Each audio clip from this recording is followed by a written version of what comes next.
नमस्कार जोहार। चलिए जानते हैं झारखंड की ताजा खबरों को, लेकिन उससे पहले अगर आपने अभी तक इस चैनल को सब्सक्राइब नहीं किया तो सब्सक्राइब कर लें, जिससे कि आपको झारखंड की ताजा खबर रोजाना मिलती रहे।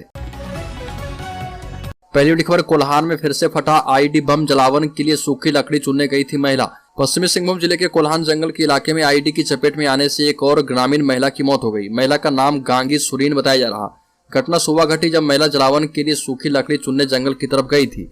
अचानक उसका पैर आईडी में पड़ा और जोरदार धमाका हुआ। आईडी बम की चपेट में ऐसे कई गांव आ चुके हैं और इन गांवों में रहने वाले लोगों की जिंदगी खतरे में है। घटना गोलकेरा थाना क्षेत्र के जाहिरगढ़ा के पास जंगल के रास्ते में हुई है। साल 2024 तक राजधानी पूरी तरह से बदल जाएगी। साल 2024 में 3 फ्लाईओवर और वंदे भारत ट्रेन की सौगात बढ़ा देगी शहर की रफ्तार। साल 2024 में राजधानी रांची की तस्वीर बदलने वाली है। एक तरफ 3 फ्लाईओवर शहर को जाम से मुक्त कर देंगे, शहर की रफ्तार बढ़ जाएगी, तो दूसरी तरफ वंदे भारत ट्रेन चलाने को लेकर तैयारी तेज है। सड़क में शहर की रफ्तार तो बढ़ेगी ही, साथ ही वंदे भारत ट्रेन की रफ्तार भी शहर को और भी तेज कर देगा। झारखंड में रांची से खुलने वाली यह ट्रेन पटना के लिए होगी। हटिया से पटना के बीच की दूरी को करीब आधी कर देगी और लोगों को सहूलियतें मिलेगी। समय कम लगेगा और आरामदायक सफर का लुत्फ भी लोग उठा पाएंगे। झारखंड में कोरोना संक्रमण का खतरा इतना बढ़ गया है कि राज्य में एक्टिव मरीजों की संख्या 470 के आंकड़े को पार कर रही है। राज्य में बढ़ते संक्रमण का खतरा पिछले 24 घंटे में कितना बढ़ा है? स्वास्थ्य विभाग की तरफ से जारी किए गए ताजा आंकड़े के मुताबिक राज्य में 24 घंटे में 81 नए संक्रमितों का पता चला।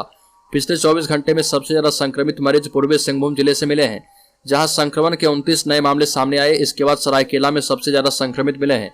अगर इन आंकड़ों को जोड़कर राज्य में सबसे ज्यादा संक्रमित जिलों की स्थिति का आकलन किया जाए तो पाएंगे कि पूर्वी सिंहभूम इसमें सबसे आगे है। जमीन घोटाले मामले में छापेमारी में एनफोर्समेंट डिपार्टमेंट को मिले जमीन से जुड़े साक्ष्य। आईएएस छवि रंजन की बढ़ सकती है मुश्किलें। प्रवर्तन निदेशालय ने जमीन घोटाला मामले में 26 अप्रैल को रांची और जमशेदपुर में 5 ठिकानों पर छापा मारा था। इसमें बड़ी संख्या में जमीन की खरीद बिक्री से संबंधित दस्तावेज बरामद हुए हैं। एनफोर्समेंट डिपार्टमेंट ने विपिन सिंह, रवि सिंह भाटिया, श्याम सिंह, शेखर कुशवाहा और प्रियरंजन सहाय को समन कर अगले हफ्ते पूछताछ के लिए बुलाया है। एनफोर्समेंट डिपार्टमेंट ने आईएएस छवि रंजन को प्रॉपर्टी डिटेल के साथ 1 मई को बुलाया है। वहीं विपिन सिंह को 4 मई को पूछताछ के लिए बुलाया गया है। रवि सिंह भाटिया एवं श्याम सिंह को छवि रंजन का बेहद करीबी बताया गया है। झारखंड में आईएएस के समान मिलेगी विधायकों को चिकित्सा सुविधा। पूर्व विधायकों के आश्रितों को भी इलाज के खर्च मिलेंगे। झारखंड में भारतीय प्रशासनिक सेवा के अफसरों के समान विधायकों को भी अब चिकित्सा सुविधा मिल पाएगी। पूर्व विधायकों और उनके आश्रितों को भी मेडिकल फैसिलिटी और प्रतिपूर्ति अनुमान ने रिम्बर्समेंट एस्टीमेट का लाभ दिया जाएगा। झारखंड विधानसभा के पूर्व सदस्यों के आश्रितों एवं सदस्यों को चिकित्सा सुविधा देने के लिए गठित विशेष समिति की रिपोर्ट में अनुशंसा की गई है, जिसे आवश्यक कार्रवाई के लिए राज्य सरकार को भेज दिया गया है। इस विशेष समिति में विधायक रामचंद्र चंद्रवंशी को संयोजक बनाया गया था, जबकि मथुरा प्रसाद महतो, कमलेश कुमार सिंह, रामचंद्र सिंह और सुदेव कुमार को सदस्य बनाया गया था। कैबिनेट की बैठक में 26 प्रस्तावों को मिली स्वीकृति। एसबीसीएल बेचेगी अगले 4 महीने तक शराब। सहायक अध्यापकों को मिलेगा 57,100 मानदेय। झारखंड सरकार के कैबिनेट की मीटिंग में 26 प्रस्ताव पर स्वीकृति प्रदान की गई। बैठक में निर्णय किया गया कि उच्च तकनीकी शिक्षा विभाग के तहत संचालित इंजीनियरिंग कॉलेज, पॉलिटेक्निक कॉलेजों में पढ़ाई ठीक से चलती रहे। इसके लिए स्वीकृत पदों विरुद्ध नियुक्त सहायक प्राध्यापकों के मानदेय में बढ़ोतरी कर दी गई है। साथ ही इन संस्थानों में सहायक प्राध्यापकों की सेवा लेने की सहमति दी गई है। वहीं सरकार ने ऐसे सहायक प्राध्यापकों के मानदेय को 57,100 और 56,100 रुपए देने की सहमति दे दी है। झारखंड सरकार ने फैसला किया कि राज्य में नगर निकाय चुनाव होने तक 34 नगर निकायों में प्रशासक की नियुक्ति की जाएगी और ये प्रशासक निकाय कहीं कार्यालय प्रधान, नगर आयुक्त इत्यादि कहे जाएंगे। सरकार ने तत्काल शराब नीति में भी संशोधन कर दिया है। इसके तहत जीएसबीसीएल अगले 4 महीने तक खुदरा दुकान संचालित करेगी। 1 मई 2023 से यह व्यवस्था लागू हो जाएगी और वैसे जिलों में लागू होगा जहां अभी तक प्लेसमेंट एजेंसी का चयन नहीं हुआ है। झारखंड के कस्तूरबा विद्यालय में 265 शिक्षिकाओं की होगी भर्ती। झारखंड के कस्तूरबा गांधी बालिका आवासीय विद्यालय में 1 महीने में 265 शिक्षिकाएं बहाल होगी। इन स्कूलों में शिक्षिकाओं को नियुक्ति की प्रक्रिया जारी कर दी गई है। कुछ नियुक्ति हो चुकी है, लेकिन अधिकांश जिलों में नियुक्ति प्रक्रिया पूरी नहीं हो पाई। शिक्षा सचिव के रवि कुमार ने सभी जिलों को निर्देश दिया है कि पूर्व निर्देश के बाद भी अब तक जिलों में कस्तूरबा गांधी बालिका विद्यालय में शिक्षिकाओं की नियुक्ति पूरी नहीं की जा सकी है और इससे पठन पाठन में छात्र छात्राओं को काफी परेशानी हो रही है। प्रमाण पत्र जांच में 344 पारा शिक्षक निकले फर्जी। 57 पर कार्रवाई। 243 के सर्टिफिकेट गलत। 30 ने दे दिया है इस्तीफा। 12 पर क्रिमिनल केस। झारखंड के पारा शिक्षकों की सर्टिफिकेट की जांच अभी भी जारी है। 61,141 पारा शिक्षकों में 56,837 के सर्टिफिकेट की जांच पूरी हो चुकी है, जबकि अभी भी 4,834 शिक्षकों के प्रमाण पत्रों की जांच चल रही है। अब तक हुई जांच में कुल 344 पारा शिक्षक फर्जी पाए गए और इनमें 57 पर कार्रवाई की जा सकी है। इसका खुलासा शिक्षा विभाग की रिपोर्ट से हुआ है। शिक्षा विभाग ने सभी जिलों को ऐसे शिक्षकों पर अविलंब कार्रवाई कर रिपोर्ट देने का निर्देश दिया है। शिक्षा विभाग की रिपोर्ट के मुताबिक राज्य में 243 पारा शिक्षक फर्जी सर्टिफिकेट के आधार पर नौकरी कर रहे। इनका मैट्रिक, इंटरमीडिएट, स्नातक या फिर प्रशिक्षण BA, DLED का सर्टिफिकेट फर्जी है। वहीं सर्टिफिकेट जांच के दौरान ही 30 पारा शिक्षकों ने इस्तीफा दे दिया है। झारखंड के सरकारी कर्मचारियों का महंगाई भत्ता 4% बढ़ा, सरकार ने लिया फैसला।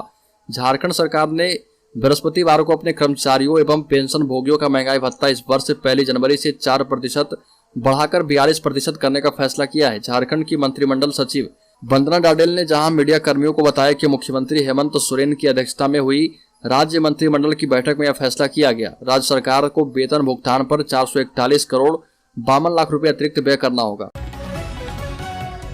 लातेहार में एंटी नक्सल अभियान का असर, एरिया कमांडर मामा ने किया सरेंडर। नक्सलियों के खिलाफ जारी अभियान में एक बार फिर से लातेहार पुलिस को बड़ी कामयाबी हाथ लगी है। नक्सली उग्रवादी के विरुद्ध पुलिस की दबिश लगातार जारी है, जिससे नक्सली उग्रवादी की कमर टूट रही है। इसी कड़ी में प्रतिबंधित उग्रवादी संगठन JJMP के एरिया कमांडर संतेश उराव उर्फ अभिमन्यु उर्फ मामा ने पुलिस के सामने आत्मसमर्पण कर दिया। लातेहार SP कार्यालय में नक्सली सतेंद्र ने सरेंडर किया है और इस नक्सली पर लातेहार मानिका थाने में FIR दर्ज है। धनबाद के चर्चित घराने सिंह मेंशन के छोटे युवराज सिद्धार्थ गौतम ने पत्थर का जवाब गोली और बम से देने की बात कही है और कहा कि अगर प्रशासन कार्रवाई नहीं करती है तो इसका अंजाम बुरा होगा।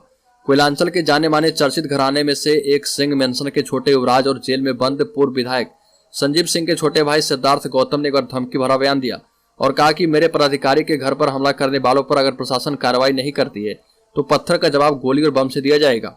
जिले के बागवाड़ा थाना क्षेत्र में जनता मजदूर संघ के केंद्रीय उपाध्यक्ष गोपाल मिश्रा की आवास पर अज्ञात अपराधियों के द्वारा पत्थर से हमला हुआ था और इसमें उनकी कई एम्बुलेंस की गाड़ियों को नुकसान पहुंचाया गया था, जिसके बाद सिद्धार्थ गौतम बागमारा पहुंचे थे, जहां पर मीडिया से बात करते हुए कहा कि सिंह मेंशन का इतिहास लोगों को भूलना नहीं चाहिए।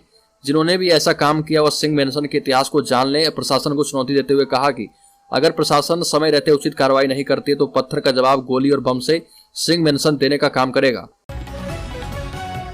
बन्ना गुप्ता अश्लील वीडियो प्रकरण की निष्पक्ष जांच हो, सरयू राय ने फिर से उठाई मांग। विधायक सरयू राय ने स्वास्थ्य मंत्री बन्ना गुप्ता के साथ 23 अप्रैल को चैट में शामिल महिला एवं बाद में मंत्री के कार्यालय से जारी कथित पीड़ित महिला के एक होने पर उंगली उठाई। विधायक ने संभावना व्यक्त की है कि दोनों महिलाएं अलग अलग है, हालांकि यह जांच का विषय है। विधायक ने जमशेदपुर के SSP को पत्र लिखकर मामले में निष्पक्ष जांच के लिए पुलिस के द्वारा एक अलग प्राथमिकी दर्ज करने की मांग की है और इसका अनुसंधान अथवा पर्यवेक्षण IG स्तर के अधिकारी से कराने की मांग की है।